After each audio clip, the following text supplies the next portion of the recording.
Aloha kako and welcome to Finding Our Futures. I'm John Sweeney with the Hawaii Research Center for Future Studies. Today, pretty stoked to be chatting with Aaron Rosa, a man who I know maybe a bit too well, actually. Aaron is also a PhD candidate in the Department of Political Science, researcher at HRCFS, but he is now the CMO, that is, what does that stand for? Chief Marketing Officer. And I feel like you'd be good at that. The Chief Marketing Officer for what was Sift Tools, but now is Live Sift, which we're going to talk about today, a new interface for futurists, people interested in using new media to do foresight work. And we have Dr. Alex Bergo, that is right, successfully defended his dissertation at the University of Hawaii at Manova last year? Yep. Last year? Okay. Well, earlier this spring.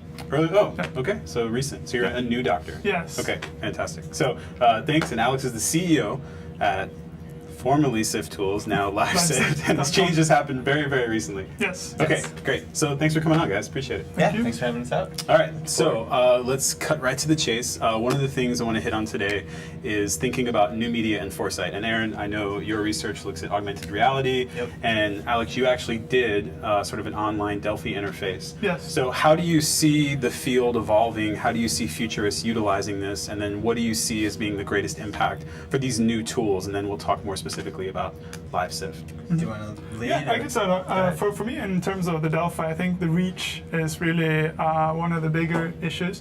You can reach a lot more experts, and they can be more effective and efficient in actually doing their work. Experts are expensive to get hold of, and their time is really precious. My Delphi takes the research time down from 6 months to 1 month. I only interface with them one time instead of having them fill out surveys. They go online and they do their work right online. They get the feedback immediately, and they can continue working on other important things. That's really interesting. So you've actually then sort of cut out the middleman in some ways, right? You've sort of pared down the process, but do you see them reacting differently to the interface? I mean, part of today's, the idea of today's show is the McLuhan catchphrase, right? The medium is the message. So how is it that the medium in that interface specifically, do you think affects the outcome, if at all? I was looking at user patterns and how they actually change their minds as they see how the system feeds back information from other experts. And they do change their mind. They do go back and they do update. I think the point the bigger point for me is that the medium I used had a 60% return rate on my emails going out, whereas if you mail it out, the return rate is 5%. So I get access to a lot more experts really fast. And I can also see immediately how they respond, update my research data just immediately. That's great. Yeah. So is the interface currently being used now? I know we're going to get into the development work you guys are doing, but how do you see other sort of Delphis or Delphis being used in sort of different contexts? I only mentioned that because a couple weeks ago when I was in Russia, they did a huge study with the Higher School of Economics, their sort of foresight policy division, and they used a Delphi method. And they had tried to leverage some new media tools, but ultimately they sort of felt like it wasn't working in the way they expected it to. So maybe you could just sort of touch on some of those, the obstacles, some of the challenges, and how you tried to work through that stuff. Okay, so I think I'm not criticizing them. I don't know how they did it, but I think knowing the technology matters a lot. I've seen other implementations that didn't really do the real-time updates that technology allows for right now. I think leveraging what the current technology and the technology that develops moving forward is important to actually access the experts in the right way. So I was really careful in adhering to all the requirements of the method, and I could sufficiently do that by leveraging the newer technologies. So I did the feedback rounds. It came back immediately, feeding them responses both qualitatively and quantitatively, what other experts had given us their responses. Yeah, and you came to Foresight and Futures through the technology in some ways, right? Yes, like you gained an interest in it, sort of working your way through. And your degree is actually in ICT, computer science, yeah, right? ICS, Information and Communication Sciences. I came through it definitely via technology. I took a class at the School of Communication with Dr. Wiedemeyer, and it was sort of a revelation for me in terms of understanding science in a new light. And when I see the methodologies that are being used in futures, specifically, I really think that it is definitely the path forward for science. I do think we have a lot of work to do in futures, but for me it was opening absolutely new arenas for how I wanted to do my research. Yeah, I think it's really important. Oftentimes, and I know, Aaron, this is maybe something we'll talk about with you in your work. As futurists, we get interested in technologies, right? And so we often will think about trends and emerging issues, but to actually, like you're saying, Alex, get in and do the work, right? To learn the coding, to be able to do the programming, to do the development on the back end is such critical because then it affects how the interface comes out. Okay, so let's talk a little bit about stuff that you're up to. I'm more familiar with you, but I won't pick on you as much. All right, Nice, so what have you been nice. up to? I haven't seen you around the center in a while. What's going on? How are things? I've been pretty much all in at Sift. Like, starting a business is very, very new for me, and it's very, everything is different. Comparing life at the center and kind of the more, not ethereal, in some ways ethereal, but just the time scales we think of there at the center versus the immediacy and the You can say it. We have an ivory tower. a It's thousand things pile up, and they've all got to get done yesterday, and so Right. it's just been a very different Right. shift, and it's demanded a lot of time. So I haven't been by the center recently, but I miss you guys. I do miss you guys. Indeed, you are Yeah. missed as well. But I think you raise a good point because there is often that criticism that's certainly put forward is that we tend to find ourselves in research-driven futures or academic futures as having that shielding, right? And there is a different kind of life. I don't want to call it a hustle, but when you're out there doing this kind of startup work, right? Yeah, that's so, what it is. It's a hustle. Yeah. So I want to ask you then, how did you see the work you've done at the center? And obviously you not only on many projects were key and a core part of the futures team, but you also did the design work, did lots of interface work as well. So how did you see sort of the work you did in the center translating into this experience now as CMO? And I'm going to get a business card after. Yeah, my business card. We don't use the term title bloat too often, but I definitely use it. When the first person liked me on LinkedIn, I was like, yeah, Right. CMO. That's a great question. So taking the experience that I have had and will hopefully continue to have at the center. Right. I'm not out yet. I'm Right. just taking No, a yeah, little don't make it pause. seem that way. So those experiences as far as just like designing interfaces, coming to terms with how people interact with these very immersive things that we've designed for them, scenarios, overlapping scenarios in time, and all of that, trying to get into the experience of the participant has really helped inform like how are we going to facilitate helping people address the futures, to think about multiple futures, long-range futures, all of these things. If you look at the tool, the Sift right now, it's the building blocks for what we hope are going to be a rather larger and more extensive ways that people can engage in this kind of thinking. I definitely remember one of the first classes I took with Jim Dater, sitting in the class, and he's showing us a matrix of how theory and social change happens. And I remember thinking like, oh, that'd be fun if I could just move it on my computer. I don't know why, but I want to add things in this category, and just see it dynamically change. Because the web at that point, 7 years ago, was It had already a crank doing on those it. things. Yeah. But so I just remember thinking that long ago, and then being like, and now I have the opportunity to do it. And it's really exciting.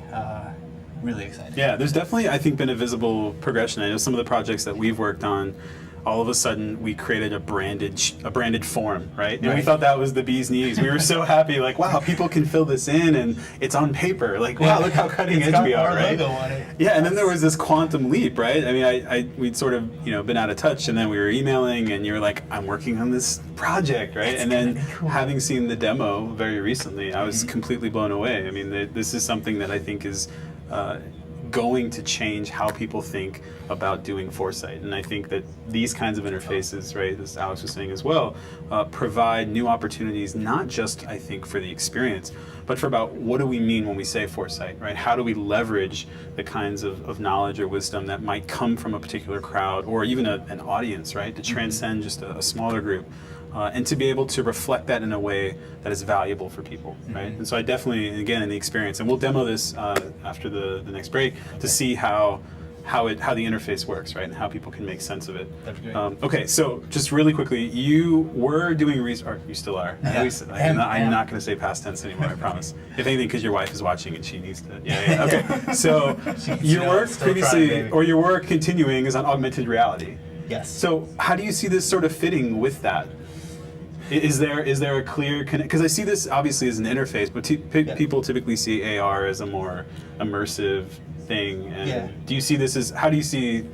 And again, that's a long question, but the clearest connection is actually the second part of the title of my dissertation. So I was studying augmented reality and immersive environments, particularly how those technologies can inform participatory and anticipatory governance, right? So the future side, but the participatory governance side of futures. How do you get more people involved in these conversations? I've heard it said and read a couple places, futures work is quickly becoming the realm of the luxurious. Like, right. Only those that can afford it will do this. Everybody else is in the here and now, doing the hustle day to day. I don't have time to think about 5, 10, or 20 years out. Right. So I think the participatory side is really the clearest connection point between the research I've been doing and live Sift versus augmented reality. Yeah. Or not versus, but together. Right. Yeah, there's definitely a progression there that makes a lot of sense. Yeah. And seeing that.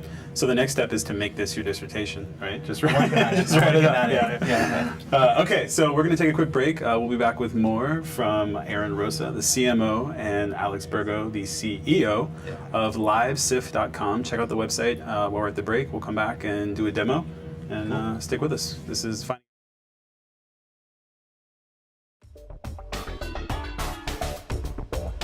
We want to thank our underwriters. Hawaiian Electric Company and its affiliates Maui Electric on Maui and Hawaii Electric Light Company on Hawaii Island are deeply committed to the communities they serve. Galen Ho is a senior executive of BAE Systems, a global defense, security, and aerospace company. The High Tech Development Corporation, the state's leading technology agency, attached to the Department of Business, Economic Development, and Tourism. Castle and Cook Hawaii, with a time-honored legacy that spans more than 160 years and revolves around its mission of investing in Hawaii, creating communities, and providing for the needs of our state.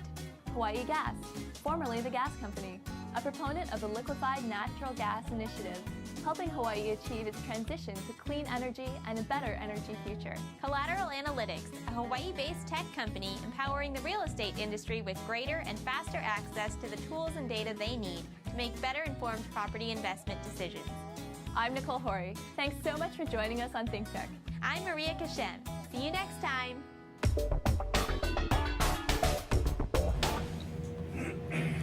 Aloha kako, welcome back to Finding Our Futures. I'm John Sweeney with the Hawaii Research Center for Future Studies.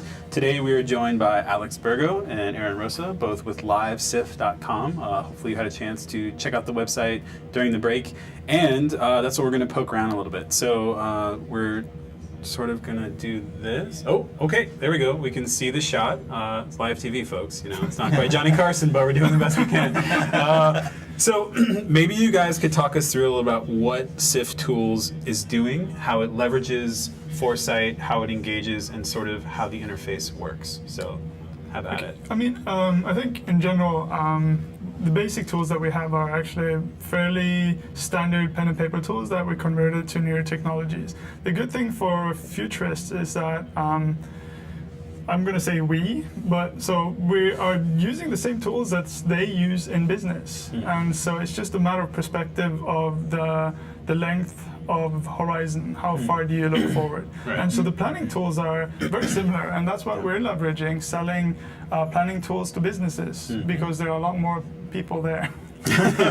Follow the money, Alex. Yeah. Follow the money. And so, but the good part about it is that it can be used for longer range futures. Right. And so what we have so far is just building simple building blocks. We're putting them together, and we're developing more advanced tools as we move forward. The major markets that we're looking at are business, education, and stadium. So when we say meetings, we're saying meetings of all sizes. Right. The good thing about having software as a service is that scale is not an option. We can scale to infinity. Wow. And so, well, we haven't tried to scale to infinity, but You got close on Yeah. Saturday. You might need got more close. server space for yeah, exactly. We've used the software in our personal team building meetings with our mentors. We've done it with the other startups around Blue Startups. And then this past Saturday, we actually were able to bring it out to a community planning event over in Kailua. They're talking about the Kawai Nui Marsh. what they want to do there, long-range plans, and they let us use the software there to help everybody in the room kind of have a say, have a voice. Yeah, If that's they great. have questions for the panelists, they can put them in on real time, and they're showing up on the screen. There's a lot more interactivity there, and it was actually really good to see how much people enjoyed and appreciated the option. Yeah, I saw a very favorable tweet from Senator Jill Takuda, who was Yes. very pleased and happy that things went well. So that's a good sign. Yeah. So how was the experience again for you guys in the back end? Did the client or the customer did they use it in the ways you expected? Did you see people? And just to be clear, what you've essentially created is an interface that allows people to use their existing mobile devices, Yeah, right? any device. Right. Mhm. So whereas other platforms for sort of community engagement or crowd engagement like iClicker have a special device. What's really amazing and nice about this is you bust out your iPad, you bust out your smartphone, right? You don't have to worry about jumping through that extra hoop or the extra there's- cost involved. You don't have to download anything. You just Right. go to the website. So right here, it's not up anymore, back but when it's up. just Now go to the it's got my homepage. password. It's okay, and from there you can enter in right into whatever event you're at. Small code, and you become one of the participants in 4 or 5 button clicks versus I have to download and wait or Right. yeah. And then there's real-time management capacity on the back end where, depending upon the data that's coming in, obviously you have access as the sort of manager of the system to generate new questions as things go on. Yep. So you actually can have an emergent sort of dialogue based on the responses that you get. Right, yeah. And we also do feedback directly, so the results coming in actually can feed forward into the agenda already created. We see the results in real time. That comes back into the audience, and so it keeps on feeding that discussion. One of the goals that we have at LifeSift is to become an organic part of the meeting. A lot of the tools out there today becomes kind of a barrier between the meeting participants, so they keep on looking at their screen. What we're doing is basically creating really simple input screens. You don't have to learn the software to be a participant. Actually, one of the feedbacks we got was from a gentleman, 60, 65, was really happy that he could participate, even if he wasn't that technologically savvy, because it was so easy. It was just inputting and clicking buttons. Right. The whole process is then the meeting facilitator determines how far and how fast you progress in the meeting agenda. You can build on the meeting agenda in the meeting as well, but you can also preset it up before the meetings. To build a flow Yeah. for the event. So you mentioned quickly, like obviously scale, and you're trying to make it available to as many as possible. Yep. And you mentioned stadiums. So how is it that large scale events are using this type of interface now? What are they doing? Will use. Will use. Yeah, Okay. so this is a requirement for more and more people, is that they want to be part of something.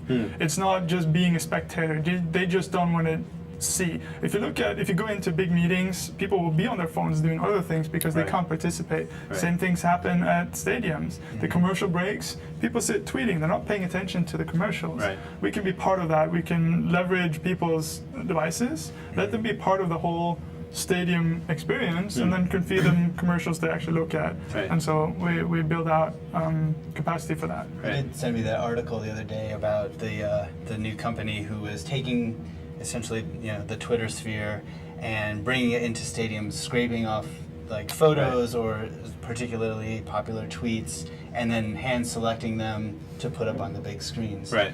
And I think that's kind of like a proof of market for us in the terminology that we use. I You're guess. talking like a CMO. I know. I'm impressed. I'm getting there. I'm getting there. Just like venues. A venue says they want to do this. They want to reach out and engage, and I think they know that because this is my personal sentiment. I don't have any research to back this up, but I can only imagine that the experience that every attendee has is going to become more and more crucial to getting them to get Right. out of their room and Right. go to the Sure. stadium. So any way that you can create that engagement, if they start feeling like, oh, I'm distracted all the time. I go to these live events and I Right. just tweet. I'm staying at Right. home. No. You got to still keep them engaged, keep them Right. in the stadium, keep them coming in. Right. So I think that any technologies that can do that will hopefully they'll keep the live venue fully populated. Yeah, and as you mentioned, Drinking beer. the proof of market, it seems to be there with this. So it was an NFL team that was sort of looking at Instagram and maybe it was Twitter as well, right? And they were sort maybe of it was pulling Instagram, out information from the crowd. So immediately the questions become privacy, right? So let's say, for example, not live Sift, but a similar software is rolled out at a stadium, right?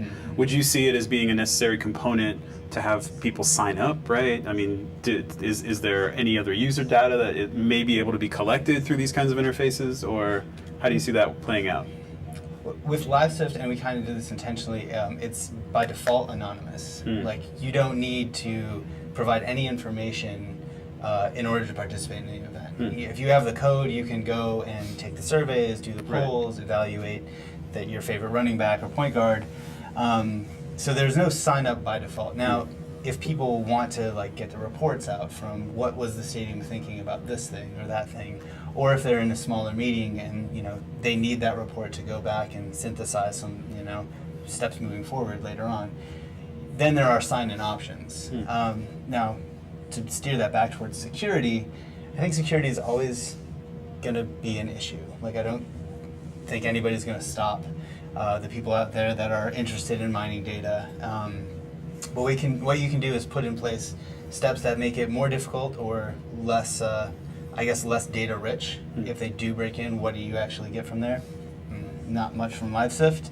I mean, Twitter is by default an open system, I believe, so it's already public. So I guess people just need to know what they're getting into when they get into it. Right. Yeah. I mean, obviously, there's nothing fundamentally new about the concerns, because if you're already on Twitter and Instagram, you should have those concerns already, right? And there are always new workarounds, right? There's always escalation. So we beef up security. Obviously, people find workarounds, right? So definitely the anonymity seems to be a major part of this. Yeah, I think also for our system is that we are going to have business customers. Security is actually taken really seriously, so all information going back and forth from the clients are encrypted. If companies do full-on company subscriptions, we provide separate server setups for them, completely encrypted again, so it's not an easy hack. That's not a challenge. $5,000 today to anyone that can break the system. You're paying, right? So it's on the ThinkTech tab. We are taking it seriously. So when people have strategic meetings, they should know that the information gathered in those meetings are securely stored and separate from all the data. Absolutely, absolutely. Yeah, that's really important. And I can see the shift. I mean, one of the things that, at least I know some of the experiences we've had in Foresight workshops, where you go the post-it note route, right? And everything's in the wall, and you're taking photos, and so what I like about this, and what I saw last time, was the report generation, right? So on the back end, you're able to generate a very clean report that people can instantly see the aggregate data, right, and interact and work with that. Yeah. So how do you see that as sort of being obviously a value add, but then sort of meeting clients' needs with that kind of reporting? Well, I guess one of the big client needs is probably, how do you save time and, in essence, I guess, money, but really just save effort. When you're going into these meetings, even 20 or 30 people generating post-it notes for 15 minutes can lead to a lot of commentary that will take one or two people then hours to digest and make something readable. We do two things. One, we generate the reports at the end, but then the real-time data visualization, that's where we really feel that there's that big value add, because not only in the end is it going to save a recorder time and effort, but you really get that engagement, that legitimization where somebody puts their best opinion or idea down in a phone, and then immediately they see those results generated, as does the rest of the room. So now this other screen becomes the focal point of the discussion at large. So, post-it notes are great because they can move around, they can be organized, but this is very public, and it's immediate legitimization for the person. Like, your voice was heard in this process. You were recorded as well, and you will be part of the final report. Not only that though, but so many good ideas are lost. So you have that guy that keeps on talking through the meetings, not letting everybody else participate. So we help with that process. But when we also generate the reports, all the data is there. There are no post-it notes lost. There are no images, nothing is left out by the organizer. It's all there. And then you can take that our report, and you can modify it, create your own version of it, and then share it, or you can share it directly. Yeah, and that's super important, right? Because you level the playing field. And I'm usually the guy who's talking too much in the meeting, so I understand that, I feel like that something now. always get lost, right? So how do you allow, and so, I mean, from my perspective, in a futures context, to be able to open up the conversation fully and completely is something that is the most important, right? Because if you're not able to tap into the intelligence in the room in a way that is clean and productive, in other words, garbage in, garbage out, right? So clearly the benefit here is you're able to, by using this interface... More garbage. Yeah, well, that's true. You can with more garbage. But hopefully sifted. Oh. Find that diamond. Yeah, that's right. You guys are good. The That, nuggets. that really That was is impressive. Piece of yeah. gold. Yeah. But the point is that it can come from anyone, right? So, Right.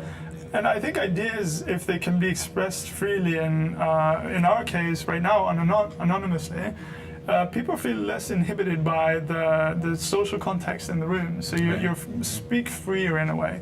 Right. And I think that's where people produce their best work, when they don't have any fears of repercussions from whomever else. Yeah. Right. One thing, when you wrote me earlier and said, I think that the title is going to be the medium is the message. I was like, well, what medium are we using? I was like, mobile devices, and not really. And I really do think that the medium that we hope Live Sift and other new medias kind of tap into, the actual media at work here, are the people.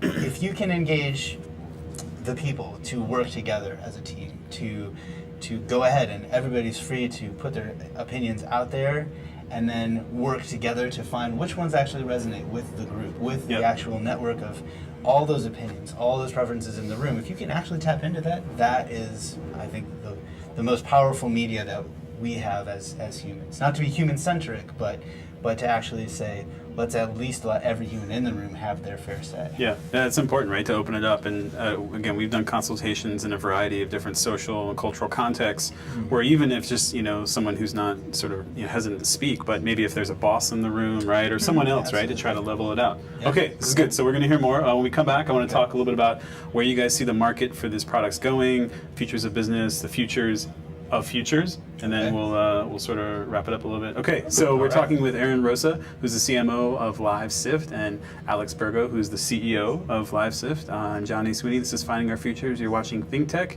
Hold tight. We'll be back in a flash. Aloha, I'm Jay Fidel. This is ThinkTech Hawaii, broadcasting live from the Pioneer Plaza in downtown Honolulu. We raise public awareness about tech, energy, and globalism in Hawaii. Technology is critical to our state. A vibrant tech sector will give us new prospects in the global marketplace and will offer great careers and make our economy more resilient. Streaming live on Ustream and Spreaker, ThinkTech allows its hosts and guests invaluable opportunities to report important events and discuss important questions, and to be heard here in Hawaii and around the world. You can find links to our live streams on thinktechhawaii.com or on our mobile website, m.thinktechhawaii.com. And you can see our archive on YouTube. It's all just a click away. We want to do whatever we can to keep Hawaii relevant, connected, and thriving in the complexity of the 21st century. We hope you will help us in those efforts. Tune in today. This is ThinkTech. I'm Jay Fidel. Mahalo. Aloha Gakko, welcome back to Finding Our Futures. I'm John Sweeney with the Hawaii Research Center for Future Studies, joined today by Aaron Rosa, CMO of LiveSift.com, and also a researcher at HRCFS, and I keep forgetting, the recently knighted Dr. Alex Bergo, right? Soak it in. The CEO of LiveSift.com. Okay, so we've sort of run down how we think there's a market for this, obviously, there's a need, there's customer demand. Clearly the technology is at a point that it's able to be used in a productive and creative way. So let's talk sort of about the extended present, right? 5 to 10 years, how and where do you see these things being used, and where do you see you guys? Everywhere. Yeah, right. Maybe that was the wrong question, right? Obviously your preferred future is that these gain a sizable market share and things go well, but just in thinking about, again, and I imagine you've done this work in the context of the Blue Startup Program, and I want to hear a bit about that. Absolutely. But how is it that you see yourself fitting into what is clearly an emerging market for this sort of product? Yeah. Well, go ahead. Okay. CEO first. And then Yeah, exactly. That's how we go. Yeah. We're really Hierarchy, particular strict on titles hierarchies. and Right. No, I think there's no way that the technologies that we are using aren't going to be used. I think it's the future of the web. I think the back end of the web is changing right now, and so there's not going to be a lot of the big app downloads.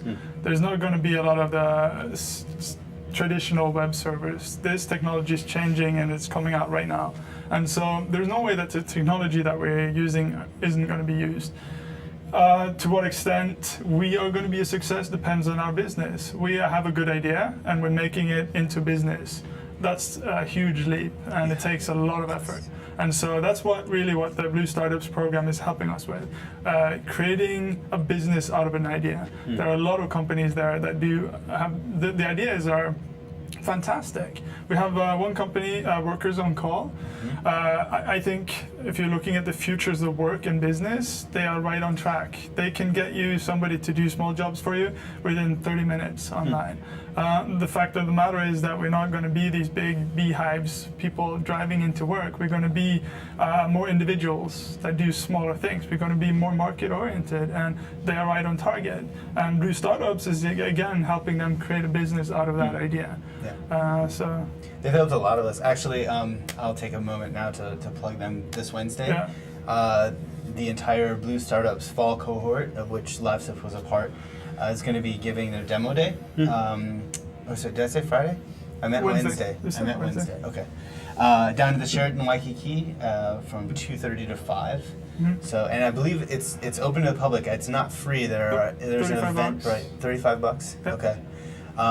But I went to the one in the spring, and actually it was really invigorating just to see that there were good ideas being made here in Hawaii, being turned into businesses, or coached into becoming businesses, and then standing up and saying, "Look, we can do this too in Hawaii. Like, we have the talent to grow this here."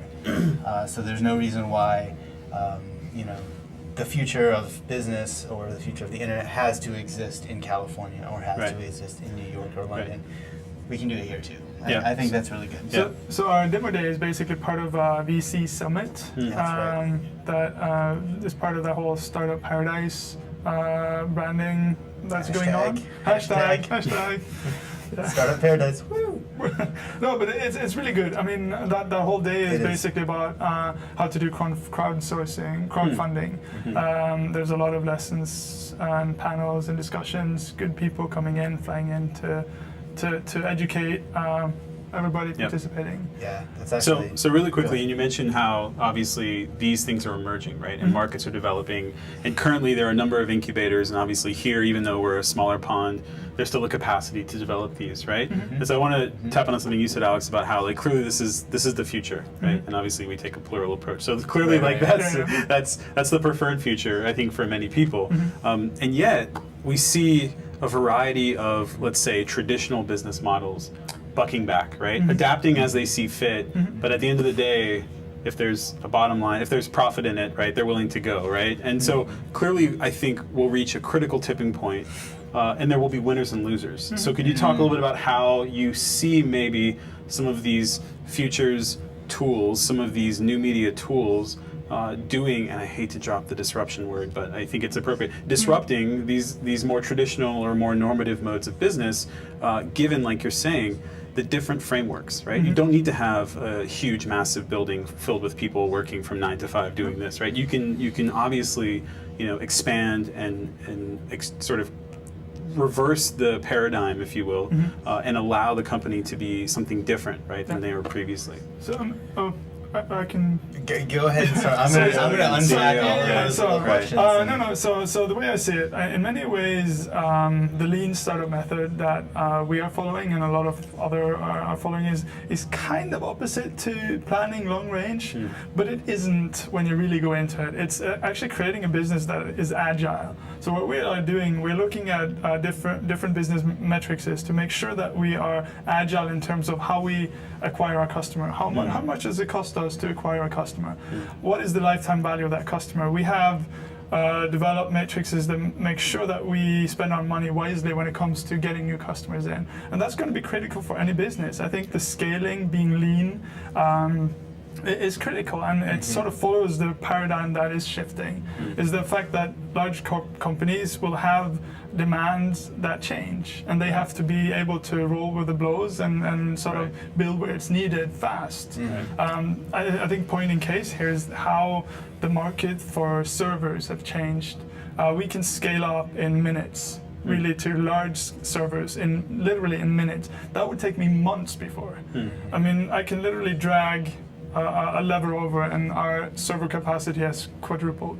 It is that fast. And I'm just floored by how fast things are moving like that. Right. And I think any business that want to be a successful business over time have to adopt those more agile methodologies. And in terms of that, I think futures is needed because you have to be able to see, okay, these are the ranges and different futures that will hopefully and more probably develop, and this is how we have to model our business to be able to sort of scale for the different scenarios in there. And so we actually develop scenarios on our financing, which is done, but we try to do it on a longer term. So what would happen if this happens, and then we develop how we develop our business accordingly. Yeah, that's good. And you mentioned there's a mentoring process that goes along with that as well, right? So you have support with and through Blue Startups. We have a lead mentor, Shan Steinmark, who's been an amazing resource for us. He's been a consultant, a practitioner using these kinds of tools for a long time, but he's been doing that with Forbes 500 companies for 20 years, and so he's bringing this kind of knowledge of what are your potential clients really going to do with your product. And then there's the larger network of mentors that Blue Startup provides, some of whom become lead mentors for other teams. And then there's an additional layer of mentorship that we are able to just talk to whenever we want to. And all of that is actually, the seed funding was great, but it's really the larger network that we're able to tap into and learn how to do something. Again, turning an idea into a business is it's more than just a hustle. It's hard work every day, and it never stops. Like there's no, I'm just going to take the day off. It'll sneak right back into your mind later on, like, I got to go do this thing. Kind of like writing a dissertation, Pretty some would much. say. Okay, we're going to take one more break. We'll be back with more from Aaron Rosa and Dr. Alex Bergo, who are here from livesift.com. We're chatting about futures of foresight, new media, and today's show is The Medium is the Message. You are watching Finding Our Futures on ThinkTech Hawaii. Stay tuned, back in a flash. Aloha, I'm Nicole Horry for ThinkTech. For nearly half a century, the Hawaii Foreign Trade Zone No. 9 has brought the benefits of the Foreign Trade Zone program to Hawaii businesses and entrepreneurs. DBET, the Department of Business, Economic Development, and Tourism, operates Hawaii's Foreign Trade Zone program to encourage international business and economic development. The Foreign Trade Zone's mission is to increase the amount of international trading activity in Hawaii, thereby providing employment opportunities for the residents of our island state. For more information, see ftz9.org. I'm Nicole Horry. Mahalo.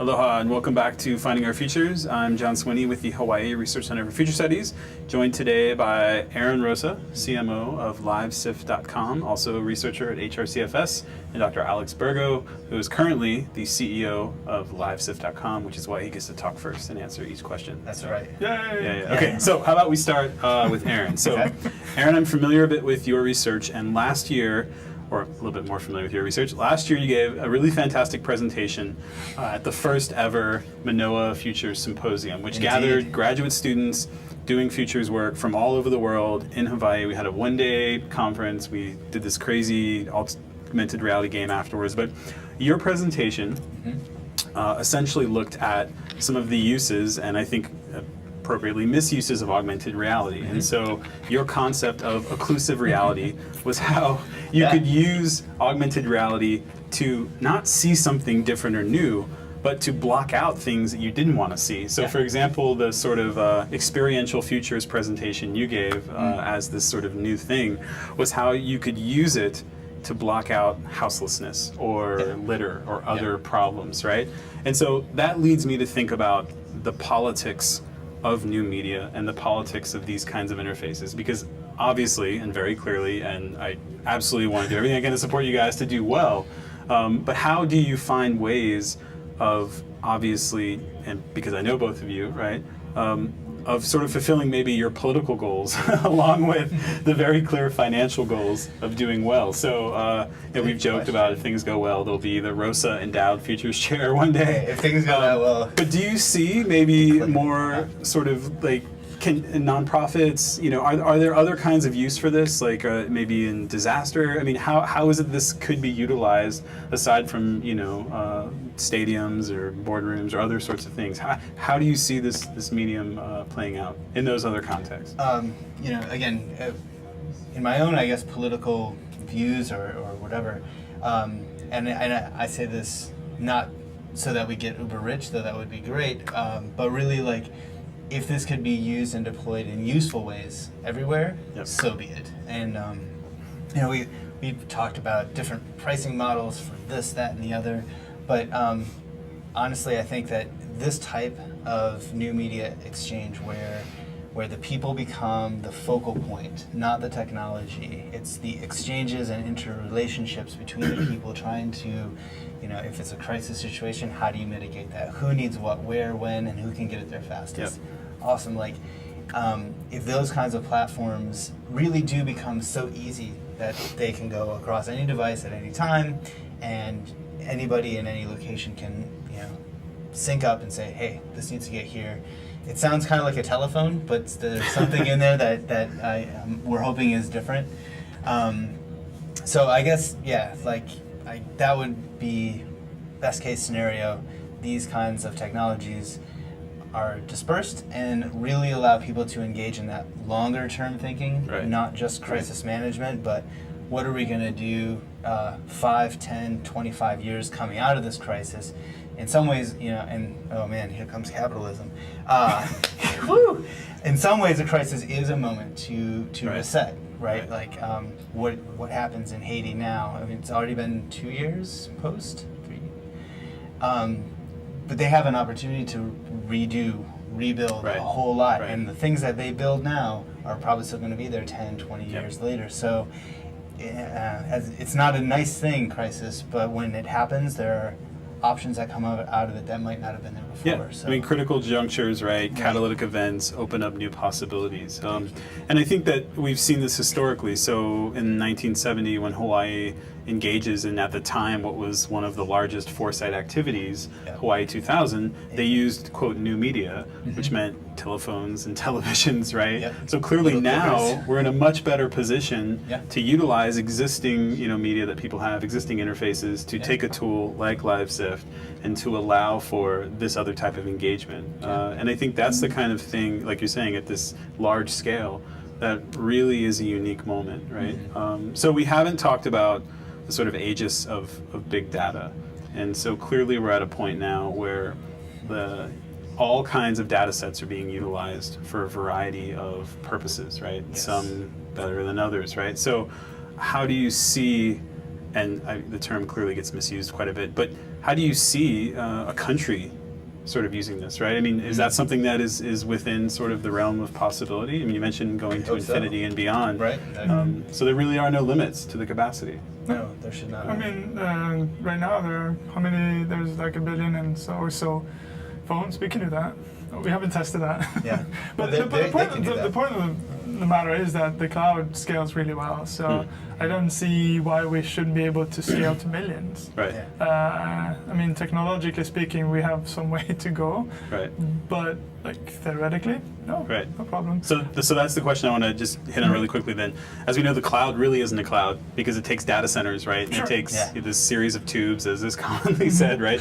So then how do you see that fitting into, again, these broader sorts of questions and concerns about how we're using resources or how data networks are being leveraged? And this, what I think is a misconception, and I'm not saying you guys have this, but clearly people, the cloud, it's the Wi-Fi world, right? But they're wires and walls, right? We still live in that world very much, right? Absolutely. Yeah. Every time we get a bill from our servers that, they have to pay for the electricity that uses all that to cool it down, to keep it running. There are costs involved in the materiality of the wireless cloud, the world. To get back though, if you could get 1 million or 3 million or 80 million people working together at once. And I think really importantly, having everybody know that that data is becoming open and public. So there are no secrets being had with that data, right? If you've got 80 million opinions on something, you'll get them all.